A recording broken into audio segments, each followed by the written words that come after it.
Alright guys, I just want to show y'all I found Star Diesel on Facebook and I sent them a message now. I also left some comments on one of their videos, and telling them about it, because I was pretty well upset over everything with that truck, because it's a massive leak. I could start the truck, I could probably make a video, y'all could see the fuel just squirting. I mean, it was squirting out of there, man. I was like, damn. But at any rate, I sent them a message and telling them the whole 9 yards, that plus now there's a trust issue. 3156 charged for that. But I told them up in the beginning, everything that was there. Told them it was an injector return line, and $350 now. I got to rewash my driveway and my street, and $175 tow, because all that pisses me off, man. Listen, I could have fixed this myself. I've done plenty of auto mechanics. Even the motorcycle out there, I could fix it, but the motorcycle, I'm not interested in riding no more. That's why it's just sitting there, and my son wants it. If I fix it, he's gonna ride it. So I don't want him to kill himself, man. But listen, the Escalade we had, I was the one to put the motor in that. This diesel truck he's driving, when I first bought it, I changed the water pump and shit in it, harmonic balancer, everything that might be wrong with it, with all the vibration they got now. I could change all that. With all the diesel fuel going on the harmonic balancer, it might run it. I can change that. I've had it off and put it on several times already. I know how to do this work. I'm just lazy. And man, I don't like mechanic work. I hate that shit with a passion. And I hate diesel work even more. But I even hate taking it to the shop even more, because every time, this is what ends up happening, man. I've had too many bad experiences. When I do the work myself, normally it comes out right, but if I screw it up, at least I ain't paid somebody to screw it up, right? I did it myself. But at any rate, they responded positively, and they say, I understand your frustration, and I would like to address your concerns directly. First, regarding the credit card fee, you are absolutely correct. You paid in cash, and the credit card processing fee should not have been applied. This was an oversight by a newer employee. And we will gladly refund the $31.56 immediately. Now the guy's pretty cool and everything, man, but okay. Second, the statement that only one line was replaced is not accurate. The repair performed was the replacement of the rubber fuel lines as listed on your invoice.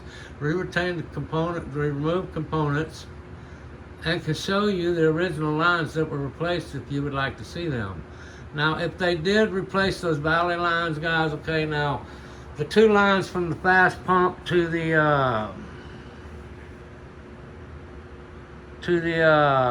motor, let's say even with an hour and a half, 2 hours to replace those, but really I think about an hour you can replace both those lines from the fast pump to the motor and the delete and everything. If they change the ones in the valley, the cost of the repair is not that bad. It's not that bad at all. I mean, if the valley lines was changed, because there is a few hours of work to get that, you're looking a good, everything they did, the labor they charged is about right.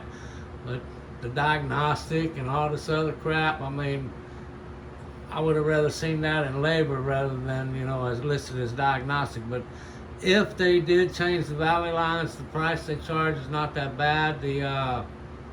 But the injector return line should have been changed too at the same time, because you got everything off already, and now both sides have to be done. See, one side everything was already off in order to do the delete, you see, so they didn't have to, but now everything's got to come off to change those lines again. But they do have to be changed, especially the passenger line. But at any rate, like I said, if they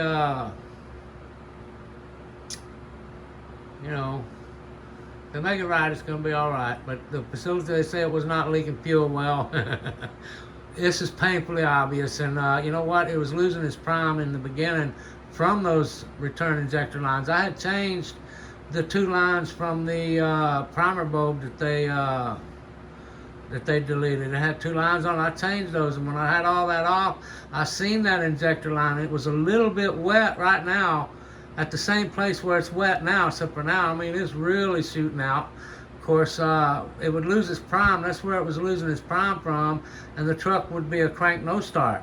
But now the engine is hooked directly to that fast pump, and it bypasses the primer bulb, which was actually allowing it to, where it wouldn't reprime, it just send air in there. So now it's just full of air bubbles. We'll see if it starts in the morning. But nonetheless, they said, you know, we're all human, and if something was missed during the repair process, we will stand behind our work and want the opportunity to make it right.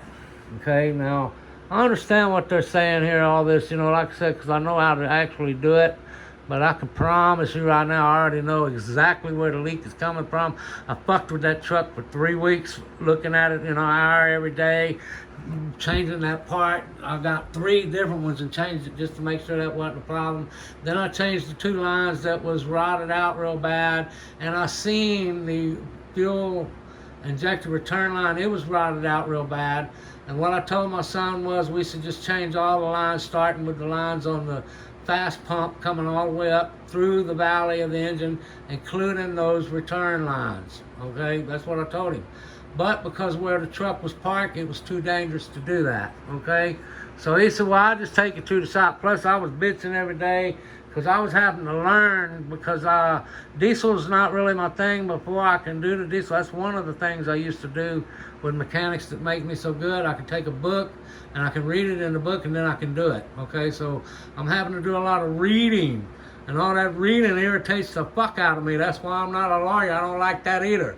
Okay, but nonetheless, I've been having to do a lot of reading, a lot of learning, and I had already narrowed it down to the fuel injector return lines, but also on the original fast fuel lines from the fuel pump.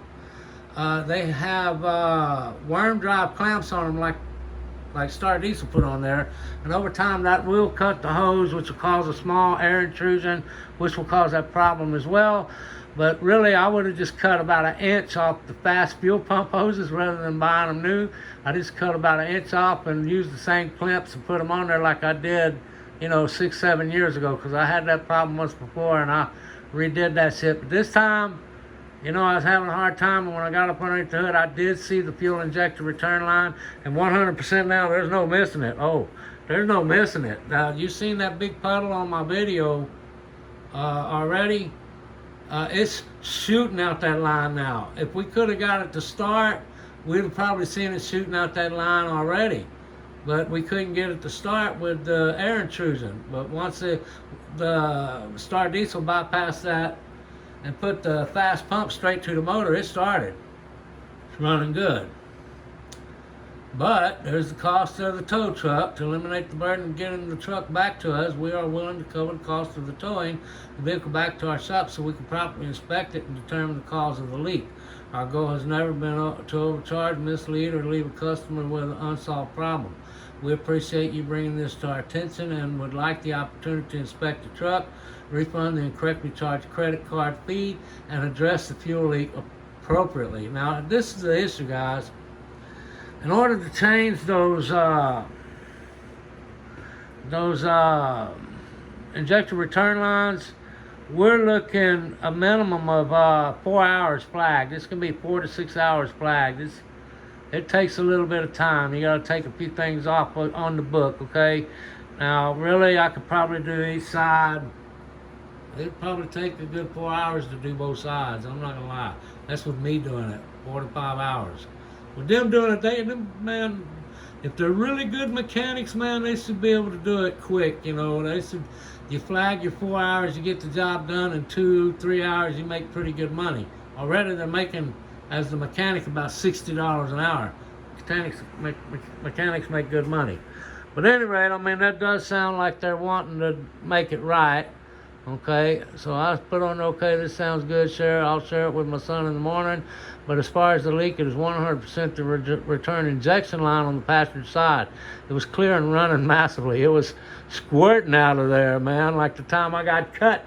It was bleeding bad.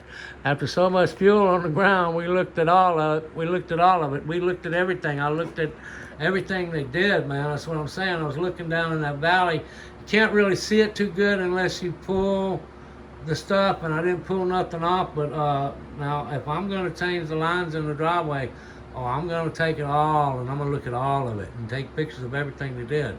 But he's saying they did change that. If they changed the rubber fuel line, like he says up here in his response, all the rubber fuel line under the hose, that will include what's in the valley. And again, now, taking it to their shop and allowing them to change the injector lines, they might end up wanting labor, okay? Now, labor at $180 an hour, not going to happen. Not going to happen. I'll do that job right here in my driveway. So we need to discuss that before we even tow it over there to them, because we will tow it to them, but we're going to have to talk about that labor price now, okay? Because they missed it in their so-called diagnostics. Well, I'm going to want a massive reduction in the cost of labor. But at the same time, I'm going to tell my son to be fair, you know, it's still going to require, like I said, it's at least a 4-hour job. You know, he don't want to pay me nothing, man. Maybe he should treat them the same. But we just have to talk to them about it and see what they do. But those injection lines, the return injection lines, we ordered both sides, because we're not going to change one side without changing the other, okay? But it's 100% for sure. I know exactly where the problem was. I was right in the beginning. It was the return injection line. I told my son that. But there was also the possibility of the fuel line to the from the fast fuel pump, which, yes, it was probably cut there. But you know what? I want them lines back. I just don't want to see them. I want those back. They were still good, the ones on the fast fuel pump. I'd have just cut an inch or so off and kept the same hose on there. But at any rate, guys, they're trying to make it right. They gave a positive response, and I just thought I would post their positive response and let everybody know that, you know, that they responded positively, and that's the actual email, okay?